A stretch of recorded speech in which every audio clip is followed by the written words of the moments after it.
बारे में आपको बताएंगे।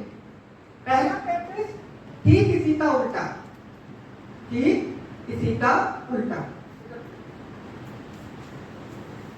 ठीक इसी का उल्टा। जैसे कि हम दोस्तों के साथ लड़ाई करते हैं, कभी कभी हमारी दोस्तों से धक्का मुक्की भी हो जाती है, कभी कभी हम कहीं दौड़ रहे होते हैं तो हम इंजर्ड हो जाते हैं, हमें ब्लीडिंग होने लगती है, या हम कोई बात अपने मम्मी पापा से छुपाते हैं तो हमारी मम्मी हमारे कान खींचती है कि नहीं, या हमारी बहन हमारी दीदी होती तो उनके साथ लड़ाई होती तो चोटी खींचते हैं कि नहीं खींचते हैं, कुछ करते हैं कि नहीं करते हैं। तो कहने का मतलब जब हमारी बॉडी पेन फील करती है, जब हमारी बॉडी पेन फील करती है तो वो होता है हमारा पहला पैर टच। उस समय तो हमें अच्छा नहीं लगता ना, मेरे को आंसू आते हैं कि नहीं आते हैं, बुरा फील तो होता ही है ना जब दर्द होता है तो वो नॉर्मल पैर टच है, सबके साथ होता है, कोई डेंजर टच नहीं है, पर पैर टच तो है, ठीक है। हाँ, और दूसरा पैर टच, दूसरा पैर टच बहुत है, दूसरा पैर टच थोड़ा ये वो हुआ हमारा सेफ टच, यानी कि गुड टच। जैसे कि इस तरह हमारी मम्मी हमें इस तरह से प्यार करती है, हम कोई कॉम्पिटिशन जीत कर आते हैं, कोई प्राइज लेकर घर पर आते हैं तो हमारी मम्मी हमें हाथ करती है कि नहीं करती है, करती है ना। तो वो कौन सा टच हुआ? जस्ट हम मम्मी और टीचर का एग्जाम्पल इसलिए दे रहे हैं क्योंकि आपकी एज में ज्यादातर समय आपकी टीचर और आपकी मम्मी के साथ ही व्यतीत होता है, इसलिए। और ऐसा नहीं है कि हम किसी कोई अजनबी भी, कोई रिश्तेदार भी अगर आपको अच्छी भावना से छू रहा है तो वो हुआ सेफ टच, ठीक है। जैसे डॉक्टर भी छू सकता है हमें, लेकिन मम्मी पापा की प्रेजेंस में हमें अकेले डॉक्टर भी टच नहीं कर सकता, ठीक है। हमारे दादाजी जब हमें प्यार करते हैं, हमें कोई अच्छी एडवाइस देते हैं, हमें किसी भी तरह का गाइड करते हैं तो हमारे सर पे हाथ फेरते हैं कि नहीं, हमें अपनी गोदी में भी बैठाते हैं, तो वो हुआ हमारा safe touch. Any doubt? Safe touch में किसी भी तरह का नहीं ना। तो अब बात करते हैं पैर और शॉपिंग करके। आप लोग प्लीज ध्यान दीजिए, पीछे तक आवाज आ रही है? ओके। शॉपिंग करने कहाँ जाते हैं? जोर से बोलिए, आवाज नहीं आ रही। मार्केट जाते हैं, मॉल जाते हैं, सदर बाजार जाते हैं कि नहीं? और खेलने कहाँ जाते हैं? अपने फ्रेंड के यहाँ पार्क में जाते हैं, ओके। और जैसे कभी बोर होते हैं तो अपने दोस्तों के साथ भी घूमने निकल जाते हैं, है ना। नानी क्या जाते हैं, बाहर घूमने जाते हैं कि नहीं जाते हैं? यानी कि बसों और ट्रेनों में हम तो सफर करते हैं, कोई भी पब्लिक प्लेस, घर के अंदर और घर के बाहर, इन सभी जगहों पर दो तरह के इंसान रहते हैं, एक अच्छा इंसान और दूसरा बुरा इंसान, गलत इंसान। अब यदि हम आपसे पूछें कि आप कैसे इंसान के साथ रहना चाहेंगे तो आपका क्या जवाब होगा? सब एक साथ बोलिए, अच्छे इंसान के साथ। क्यों हम अपने लिए अच्छा इंसान ही क्यों चुनते हैं? क्योंकि हमें पता होता है कि उसकी भावनाएं हमारे लिए अच्छी हैं, वो इंसान कभी हमारा दिल नहीं दुखाएगा, कभी हमारे लिए गलत भावनाएं नहीं रखेगा, कभी हमें गलत सलाह नहीं देगा।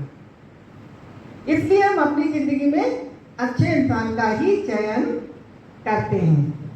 परंतु सवाल ये उठता है बच्चों कि इतने सारे लोगों ने दुनिया की इस भीड़ में हम अच्छे और बुरे इंसान की पहचान कैसे करें? कई बार हम बड़े भी धोखा खा जाते हैं इंसान को पहचानने में। फिर आप तो बच्चे और ना ही यहाँ पर किसी के लिखा होता है कि हम आसानी से पढ़ लें और हमें समझ में आ जाए।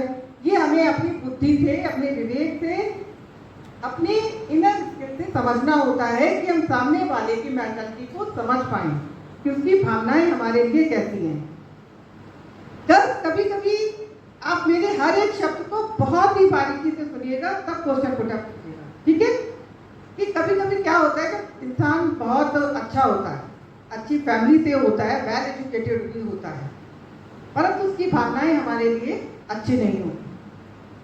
हम उसे अपना दोस्त समझने लगते हैं, उसके साथ दोस्ती बढ़ाना चाहते हैं, उसके साथ ज़्यादा से ज़्यादा टाइम स्पेंड करना चाहते हैं, परंतु अक्सर वही इंसान हमें चीट करता है। और कभी कभी जो एवरेज तुक्का होता है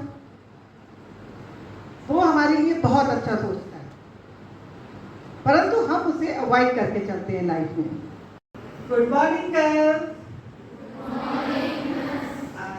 जैसा कि अभी आपकी दीदी ने बताया कि हमारा नाम रूपम अग्रवाल है और हम जो है नवप्रभात एनजीओ से आए हैं। आप सब देख सकते हैं नवप्रभात एनजीओ।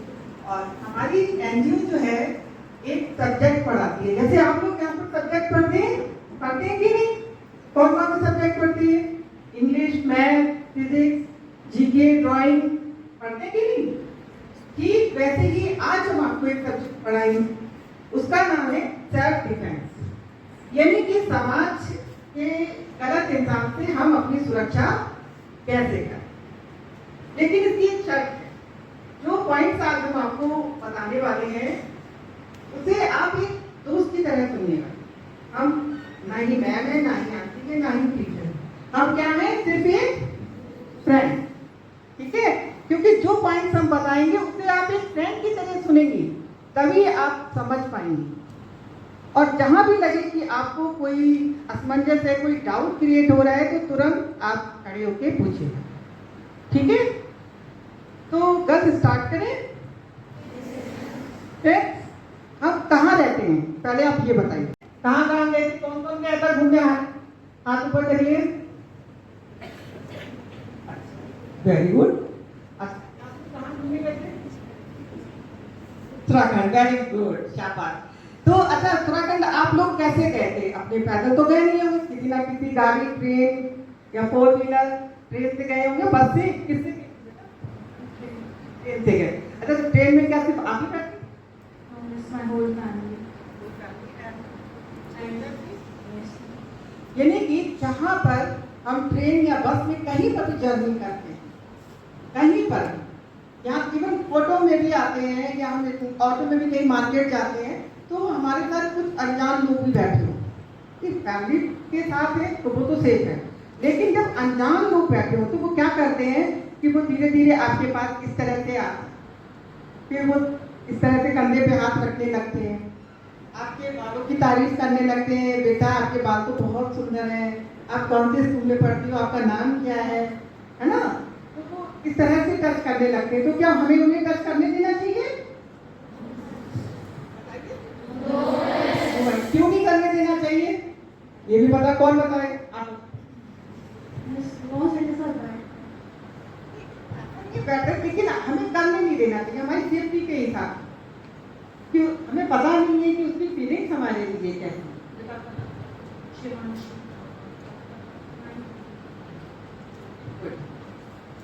तो कहने का मतलब ये, कोई भी अनजान इंसान हमें कितना भी प्यार से बोले, इवन हमारी ड्रेस को भी टच करता है, हमारी ड्रेस को भी टच करता है, तो दिस इज बैड टच। वो हमें गलत नजर से देख भी रहा है। हमें, हम गर्ल्स को, हम लेडीज को एक भगवान ने एक सिक्स सेंस दिया, कोई हमें टच करना, तो कोई गलत नजर से देखता भी है तो हमें फील होता, इसे हमारी इनर, हमारी अंतरात्मा को फील होता है कि ये गलत, कुछ गलत तरीके से देख रहा है कि नहीं। तो हमें तुरंत उसकी शिकायत करनी चाहिए, जोर से हल्ला मचाना चाहिए। अगर कोई आपको बिस्किट दे रहा है, चॉकलेट दे रहा है, कुछ भी अनजान इंसान से, आपको नहीं लेना है, बिल्कुल भी नहीं लेना है। अगर वो अंकल बार बार आपको प्लीज कर रहे हैं तो उसकी शिकायत आप अपनी फैमिली मेंबर से, इनका मतलब कोई है भी नहीं तो आप किसी से, किसी घर आस पास के बुजुर्ग से, महिला से, किसी से भी बोल सकती हैं, लेकिन चुप नहीं रहना, उसका विरोध करना है, उसका खुलासा करना है, जिससे कि वो नर्वस हो जाएगा, फिर वो आपको परेशान करना छोड़ देगा, है ना? एक बार क्या होगा अगर